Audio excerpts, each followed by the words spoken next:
This program is designed to provide general information with regards to the subject matters covered. This information is given with the understanding that neither the hosts, guests, sponsors, or station are engaged in rendering any specific and personal, medical, financial, legal, counseling, professional service, or any advice. You should seek the services of competent professionals before applying or trying any suggested ideas. Magazine publisher and entrepreneur Judith Mancini is sharing captivating conversations with experts in their field about the latest trends in our ever-changing world to help you become healthy, wealthy, and wise. Judith Mancini Today will spark your interest and inspire you to lead your best life ever. And now, here's Judith. Judith Mancini Today is sponsored by Basic Brands Inc., providing the highest quality specialty products in the natural food industry. Visit basicbrandsinc.com and enter JMT15 for your 15% discount on your first order, including their best-selling vitamin E ointment, which helps restore moisture and elasticity to your skin. Hello, everybody. It's Judith Mancini here on Judith Mancini Today. We're live for you, and I hope you've tuned in from the East Coast and the West Coast. If you're on the East Coast, I hope you're enjoying a little lunch snack, and I hope you're having a cup of coffee if you're here on the Pacific Coast. Okay, I just want to hit a couple highlights that are in the news. Remember, these are one woman's opinions. I'm trying not to give opinions on this, but I can't help it because some of the things going on are so absolutely crazy. So first of all, I do not believe Prince Harry and Meghan at all about their car chase and how devastating and frightening it was, because you can't drive that fast in New York City or in Brooklyn. Are you crazy? You cannot go fast. It's bumper to bumper all day long from early morning before 6 a.m. until midnight. You can't go that fast. It's craziness. What are they doing calling the paparazzi to follow them around? I'm sure that's what Meghan's doing. She's trying to get her reputation back, but what kind of reputation? Boy, I'm real sorry that Harry married Meghan. She's done nothing but destroy him and feed into him how he should be angry with his family and all. Look what good it's done him. Terrible thing. I'm sorry that this has happened. I'm actually sorry for Meghan too, because she did have a job in Hollywood and now she has nothing. Writing books about your family when they're the royal family in particular is ridiculous. Going on somebody's show like Oprah Winfrey and complaining and making up racist statements is also disgusting.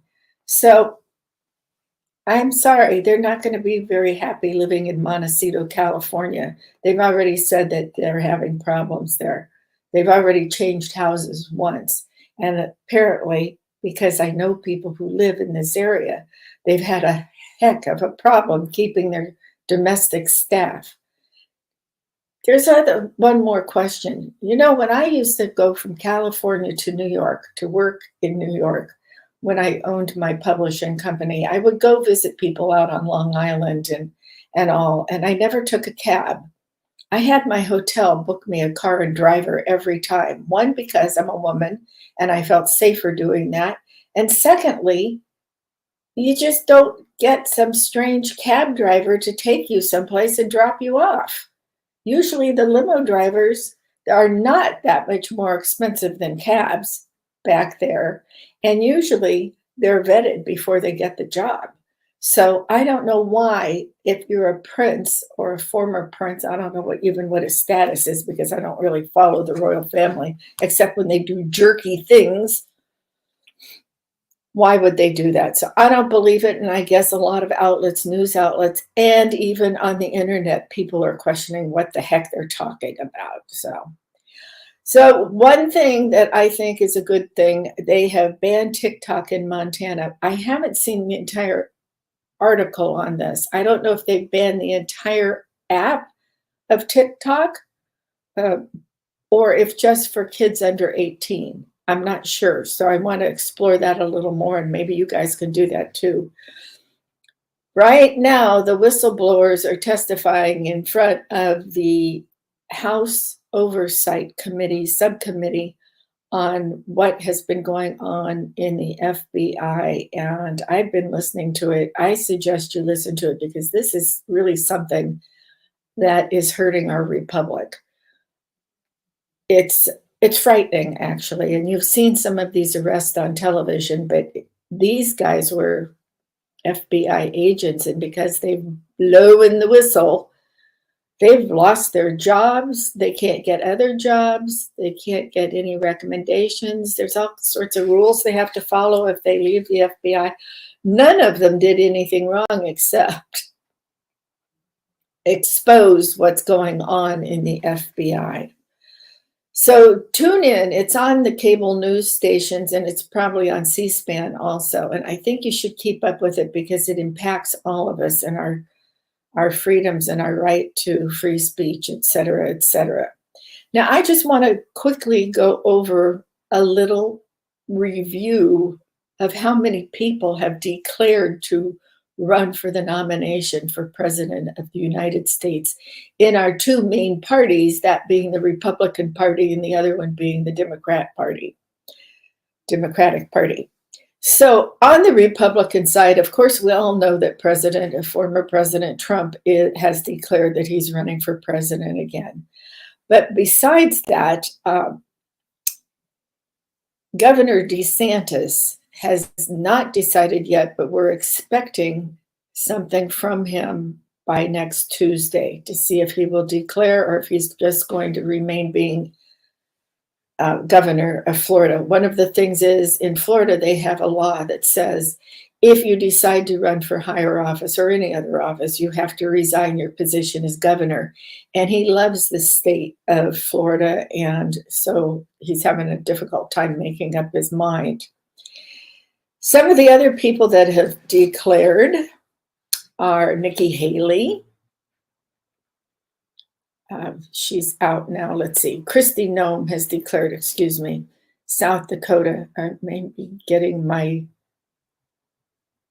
notes mixed up here.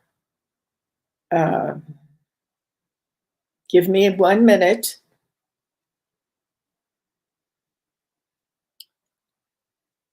Oh, okay. So here are the ones who have declared and backed out. Some of them, and Nikki Haley has declared. Mike Rogers from South Dakota has. That's Mike Rogers from Michigan. Kristi Noem from South Dakota, it may declare. I'm not sure she has yet. Mike Pence is still on there. Nikki Haley's on there. Ryan Buckley is a Dallas businessman and a former somebody who ran for office before. He's a non-denominational pastor. He's a businessman and non-denominational pastor. Larry Elder, the talk show person who has declared.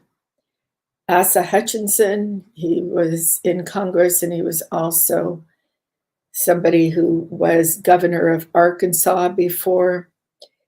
Perry Johnson lost a governorship in Michigan. He's declared. And Vivek Ramaswamy, who has declared early on, he was CEO of a pharmaceutical company and he has a lot of interesting ideas. So they've all declared. Now, the ones that say maybe are Tim Scott from the senator from South Carolina, Chris Sununu, who used to be a governor of New Hampshire, and there's some talk of Kristi Noem of South Dakota. I got that. My notes a little mixed up there.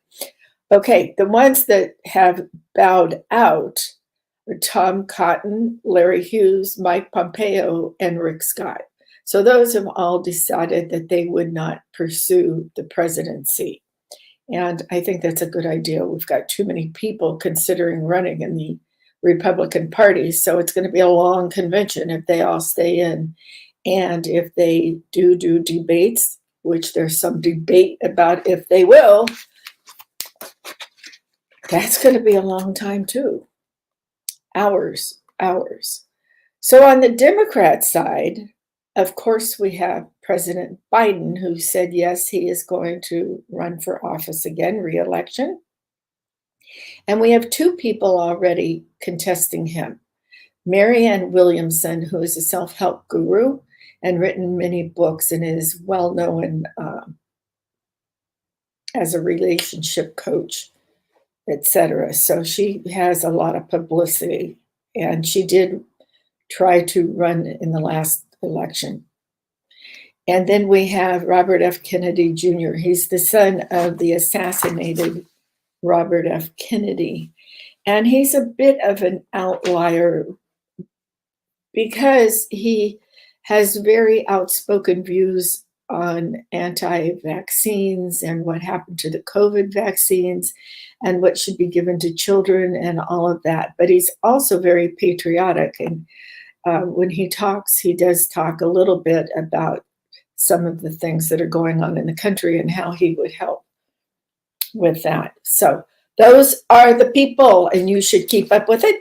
You should keep up and make sure your notes are written down more easy to read than mine. Okay, last week we talked about money, and what happens if you have it, what happens if you lose it, and how you can try to get it back, because all of this inflation and recession talk and not being able to get the budget for the United States out of the trillions and trillions of dollars and pay the United States bills, it's just going to get worse and all that. And I ran out of time, and I didn't have time to finish telling you some things and some tips about what happens to your estate. That's what it's called when you die without a will. So first of all, I want to tell you what I'm going to be telling you mostly applies to California, because that's where we live and that's where I've done my research. So you need to see what happens in your own state. And by the way, remember, you're always supposed to get an expert if you're going to get financial help or legal help or any other kind of help. You have to get an expert, licensed, what have you, somebody who really knows what they're talking about. And I'm basically talking to people that have maybe lost a lot of money during this upheaval in the United States with our economy, or people who have never built up a huge estate. Those people all have expert advisors, and they're covered by estate planning. But a lot of you who are just average Americans forget to do that. Maybe you don't forget, but maybe you think you don't have anything that's worthwhile. But as we move on here, you're going to find out that you do have an estate, even if you're renting a house or an apartment.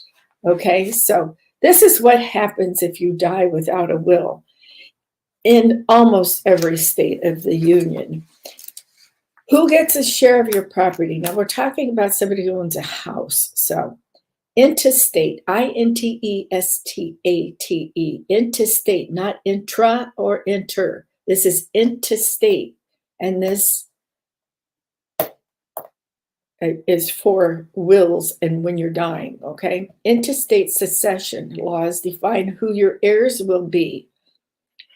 And as I said, they vary from state to state. So, but mostly your property in most cases would be distributed. Let's say you're married, it would be distributed to family members, which would include your spouse, your children, your adult or minor children, adopted children, your parents, siblings, aunts, uncles, cousins, nieces, nephews, and distant relatives. Okay, those are all your family members. Who does not get a share of your estate? stepchildren, longtime partners, and loved ones who are not family members. Ooh, you don't want to do that, okay? Now, if you own a house, these are all things to do before you set up a will or a trust. I want you to know some of these other things that are important to you. When you buy a house, you get a deed. You buy it, you put a down payment down, you get a mortgage. And if you're lucky enough, you pay cash for it, but you get a deed that says this is your property, and it tells you all other kinds of things on it, the description of the property and all sorts of things. You take it in a certain term like tenancy by the entirety, that means everybody, joint tenancy with the right of survivorship. All right, in California, both spouses own the property. We're a joint property state. So you would automatically, if your spouse died, you would automatically receive the other part of the property. So you would own it in entirety. Tenants in common, you can also take, even if you're married. And that means it's more of a partnership. Each spouse owns a share of the property. It could be unequal. Maybe your husband or your wife came in with a ton of money and they bought 3/4 of it, and they want to retain that 3/4 of it. For instance, if you get a divorce. Okay, if one spouse dies, the surviving spouse retains their share, and the other share is divided among the heirs to the person who died. So, example, I'm married, I take and I buy 3/4 of it. My husband has no children, only my stepchildren. So I buy 3/4 of it, and if I die, I can divide my 3/4 up to my husband or to my children, or I can cut one of them out. I could cut the spouse out totally. You need to really research these things, and you can research them without an attorney and without an accountant or anybody else, somebody who writes up the wills and all. They'll explain it all to you, but you can also go online to something like LegalZoom, and they will tell you all the different ways to do this in all the different states. So everything is legal and above board. You should always discuss this with your spouse or whomever you are, or if you're single, and we'll get to that in a minute. You can transfer your property, or as it's called, conveyed to an heir as a named beneficiary on the document. This would be something like a life insurance policy. So say I have a life insurance policy and I want to leave my life insurance, half of it to my husband and half of it to a child. You can do that. You can specify that on the life insurance policy. And if you're buying a life insurance policy, you're more apt to be talking to somebody on the phone or in person about all the different ways that you should fill out the papers for your life insurance policy. So sometimes you want to put your assets, like your house and maybe your car or stocks and bonds that are intangible or tangible, but you want to put it in something that's a little easier to handle, and that would be a trust. A living trust or an irrevocable trust are two different things. A living trust tells everybody what you want to do if you're lying in the bed and you're never coming back to full consciousness. All right, so they're not distributed in a probate court. So that doesn't have to go through there. The beneficiary named in a trust need not be named in the will, okay? If you die without a will, now this is something that I want you to know. If you're married and childless, then the entire estate is awarded to your spouse. Now I'm reading off of my notes here, which a lot of them I took off of the Epic Times. So if you're married and have children, then your entire estate is divided among your spouse and children in equal shares. If any child has died before you and that child has children, then the deceased child's share will go to your grandchildren. Okay? If you're single and have children, then your entire estate is divided among your children in equal shares. If any child died with you, God forbid, and that child has children, then the deceased child's share will go to your grandchildren. Whew. If you're single and childless, your estate is awarded to your parents equally. One parent's already died, it's divided among your surviving parent and your siblings, including half siblings. Now that's not step sibling. Okay, so if you have remarried and your husband has children and you have children, you can leave your shares to your children only. You do not have to leave it to the children from your husband's previous marriage. All righty. If you have no surviving parents at the time of death, then your entire estate will be divided among your siblings in equal parts. No surviving parents or siblings, it would be divided among the descendants of your siblings, nieces and nephews. No close relatives, then cousins on your mother's side would get half, and on your father's would get half. This is very confusing. This is why you need to get some expert help. When it's divided on the death of a spouse without a will, several factors have to be figured in, like, are you in a community property or separate property state? Like I already told you, California is a joint property state, community property. In a separate property state, the rules are different, and if you are married and have children, usually it goes to the surviving spouse, okay? But some states don't do that. It could be divided between a third to a half for your spouse and the rest of your children or something. So this is why you need to find out what the rules are in your state. If you die without a will and you are in a domestic partnership, so a lot of people in the last 30 years have decided to live together and never get married, okay? That's a domestic partnership. And not all states recognize these. California does recognize that. But you need to look it up for other states. In states that recognize domestic partnerships, such as Connecticut, Hawaii, Nevada, Oregon, Vermont, Washington, a registered, well, I'll add California to that. A registered domestic partner inherits the same as a married surviving spouse.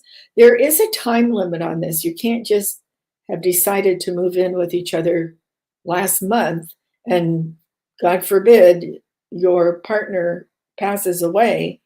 That doesn't mean you automatically get it, because there are rules and regulations on these things. It used to be in California 7 years, and I understand it's been moved up to 11 or something. I don't know, because I'm not in that position. So these are little details you need to check into.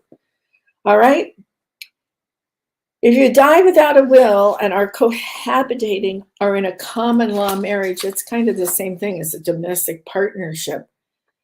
7 states in 2018 and the District of Columbia, which wants to become a state,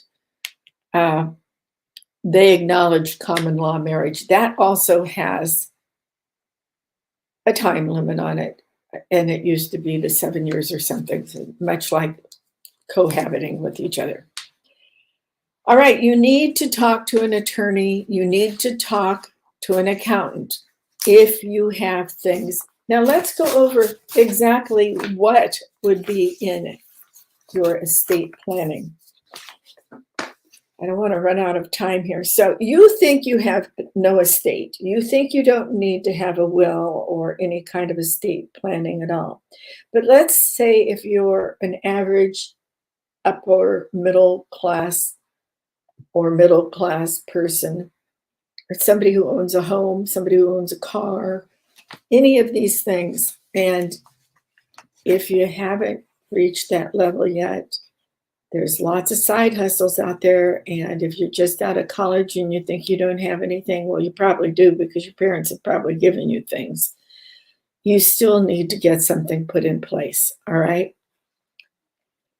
So any property you own is in your estate, like a house that you live in, or perhaps you have a rental property. That's part of your estate.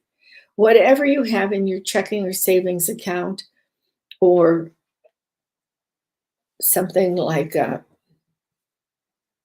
retirement account, anything like that, anything that's a bank account, a CD that you leave in the bank for so long and you get a higher percentage of interest on it, that's part of your estate, a Roth IRA, okay?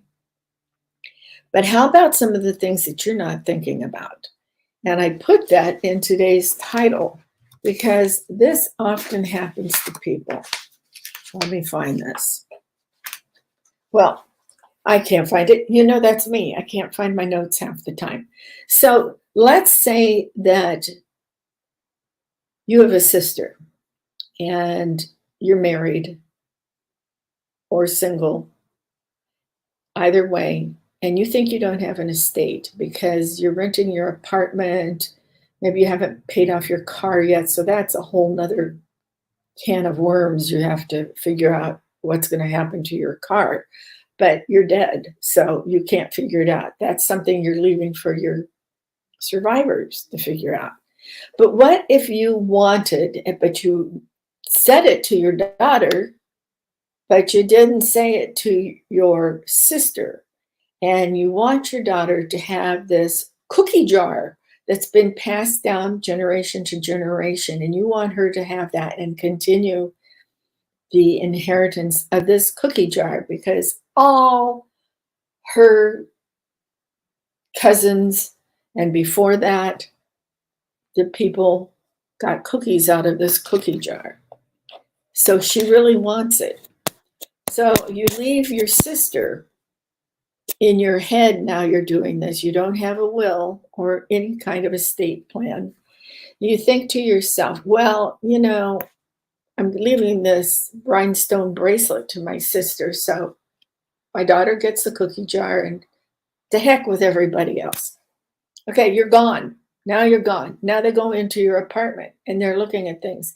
And your daughter takes the cookie jar and she says, well, Mom always wanted me to have this, so I'm taking this. And her auntie, your sister, says, oh no, she left me this beautiful rhinestone bracelet and she wants you to have that. She told me so.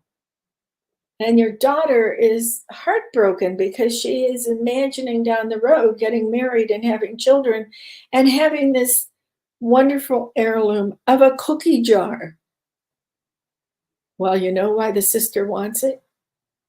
She was smart. She's been looking at the internet and looking at the things because you've been sick for a while and now you've gone to meet your maker, and she's been investigating the value of the things that her wonderful sister is going to leave to everyone. And she finds out that this rhinestone bracelet is from Woolworth's department store. It's pretty, but it's nothing. It's not even cubic zirconias. It's rhinestones.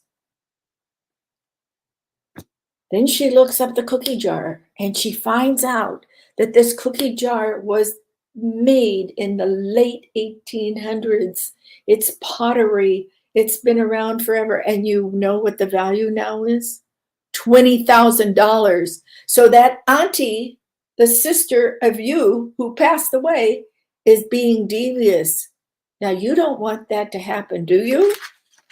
So you take an inventory of what you have in your house and you list everything that you want to give to each individual person so that you can get a copy made of your inventory list and put it in your will, which you're going to take care of, and people will know what it is and who gets it.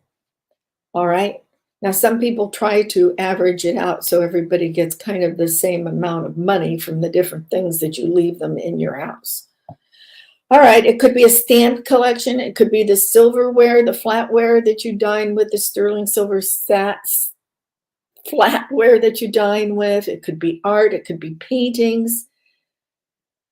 It could be all sorts of small items. It could be your books. Maybe you have a book that somebody gave you when you were a child that's now very valuable. Okay, so you want to make that list and you want to name the people that get it. That's very hard to do when you're ill. It's very difficult at any time to do because it makes you sad. It makes you think about leaving your people, but it depends on what you believe about death. But it is sad because you never know when you are going to pass and you'll never know what's going to happen. So it's important that you take care of this so that the people won't be fighting with each other and feel even worse after it. I forgot we're in the next century.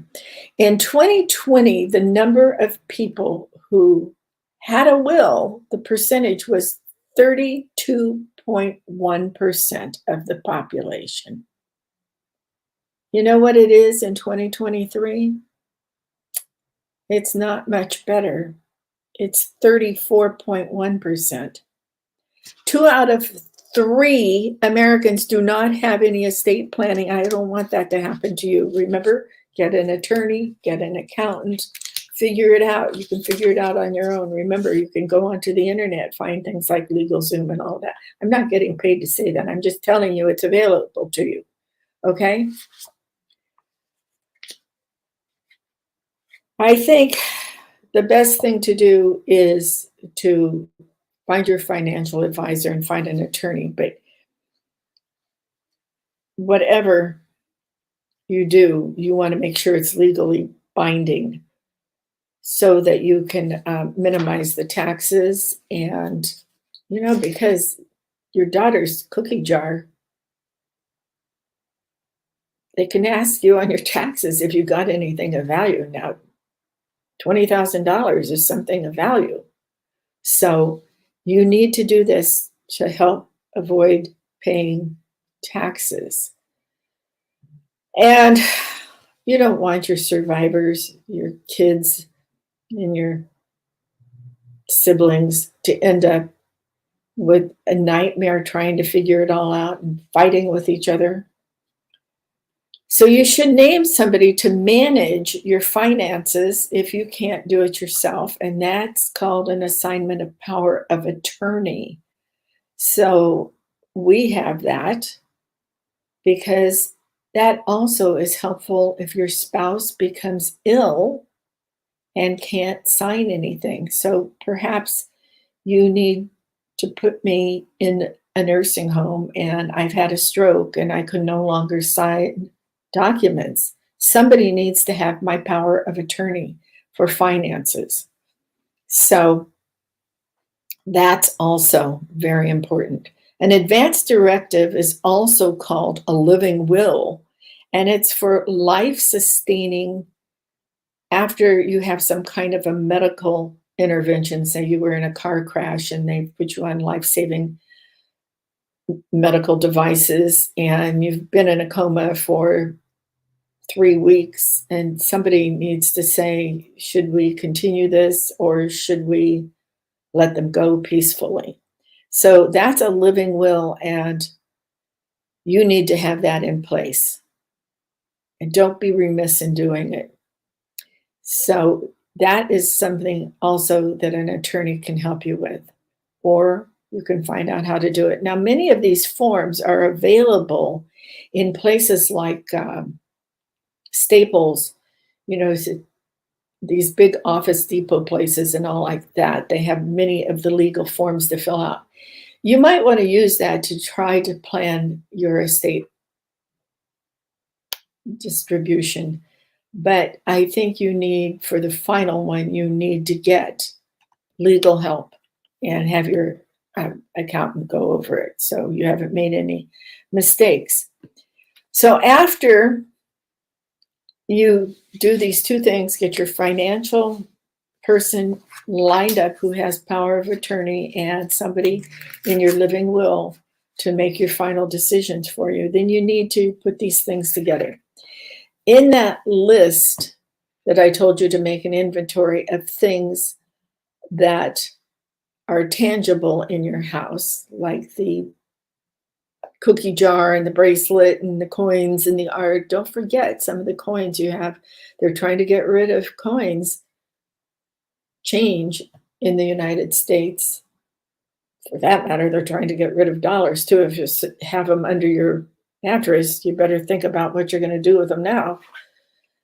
Trading cards. Maybe you have your trading cards, baseball cards from when you were a little kid. Make an inventory of all those tangible things. And I know some of you that are in the arena of being able to have disposable income. A lot of the ladies buy designer handbags, designer shoes, designer clothes. Those are assets. You can sell those on eBay. So don't think because your daughter doesn't want to wear your Chanel cocktail dress that you should let her give it to Goodwill. These things are assets. So be sure you look at those and list those so they know what they have and they can decide what they want to do with it.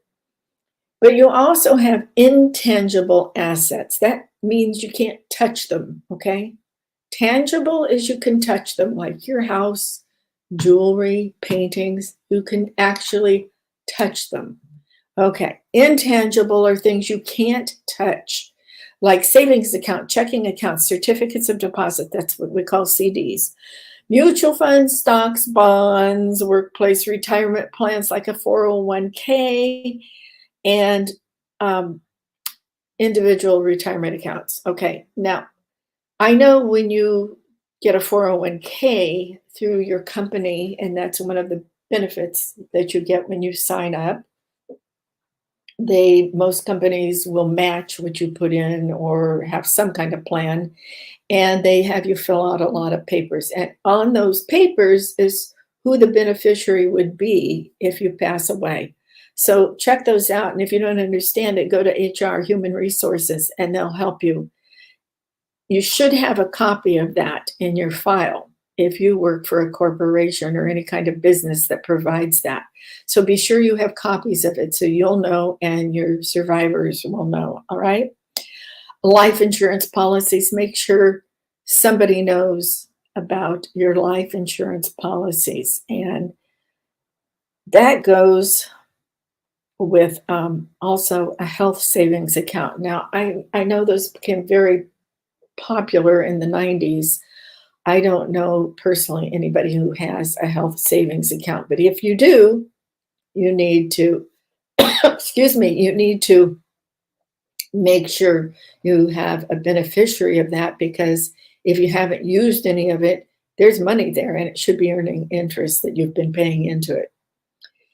Then if you have a small business or any kind of business that you have, like for instance, a podcast, you need to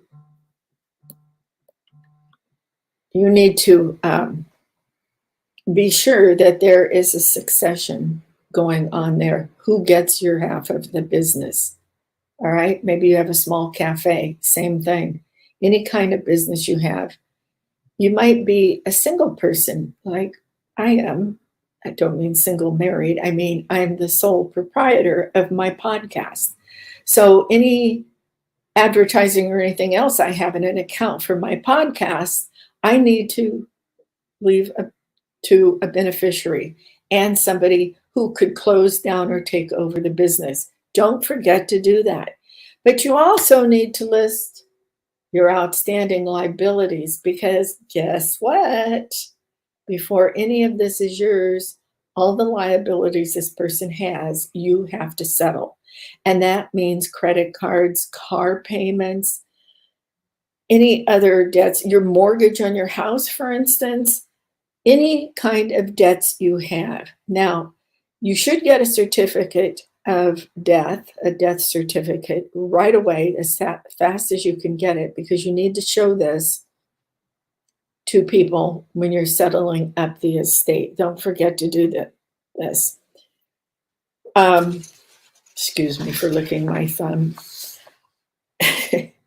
You need to take care of your children in this will too, of who would take care of it if, God forbid, you were both in a car accident. When you have minor children or even children in college, what have you, you need to specify who's going to take over raising your children and how the finances are going to be handled for that.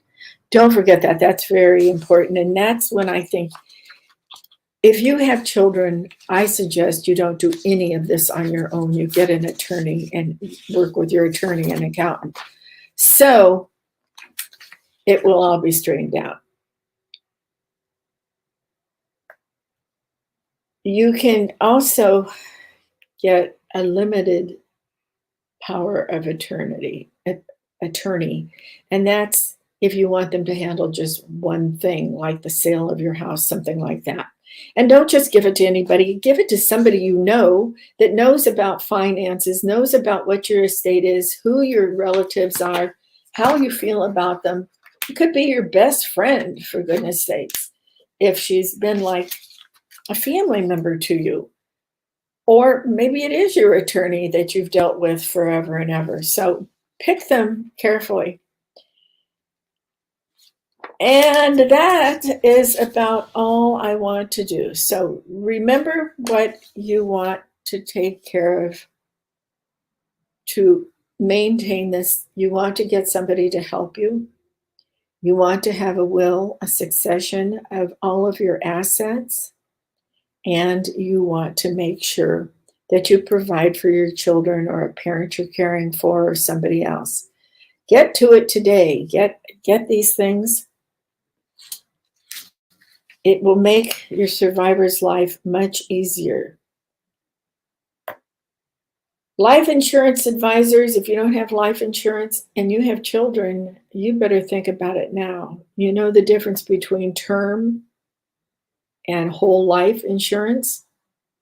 We'll get an insurance expert on and we'll have them explain that to you. It's difficult if you have any money at all. And if you don't, get that side hustle going. We're not going to take care of everybody forever. We're running out of money in this country.